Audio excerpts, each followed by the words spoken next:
Until I opened my father's diary, I never realized those visits I found annoying were actually his quiet countdown of how many times we had left to see each other.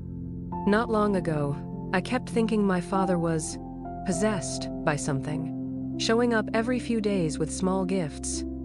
A handful of vegetables he'd just picked, a bag of tea someone gave him, even bits of snacks he usually saved for me.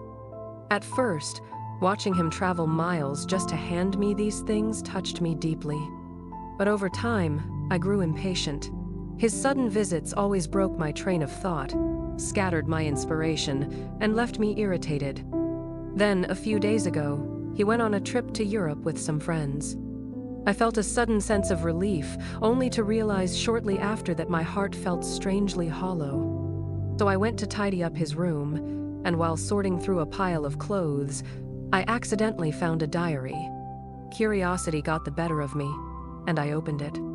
Since you passed, I've realized how fragile life is and how limited our time may be. Our younger daughter worries I'll get lonely, so she brought me a big stack of books. Recently, I read an article by a Japanese author that struck me deeply. It told the story of a man who had plenty of free time but never cherished his relationships. Only when he became gravely ill did he try to reconnect with his friends and family. But by the time they flew in from all over the world to see him, he was already slipping in and out of consciousness, unable to recognize faces or utter a word.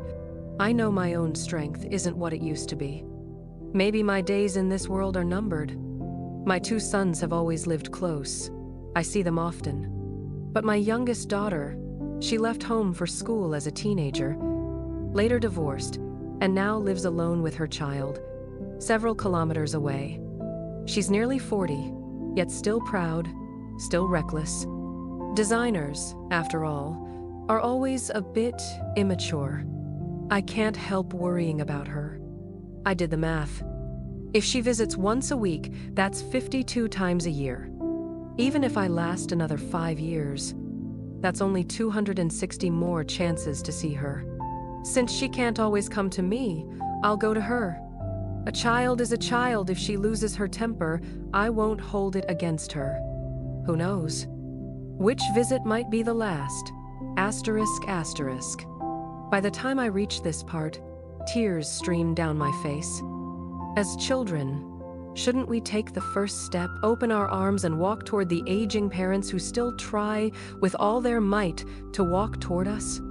Every moment in life is unrepeatable, which makes every reunion a once-in-a-lifetime event.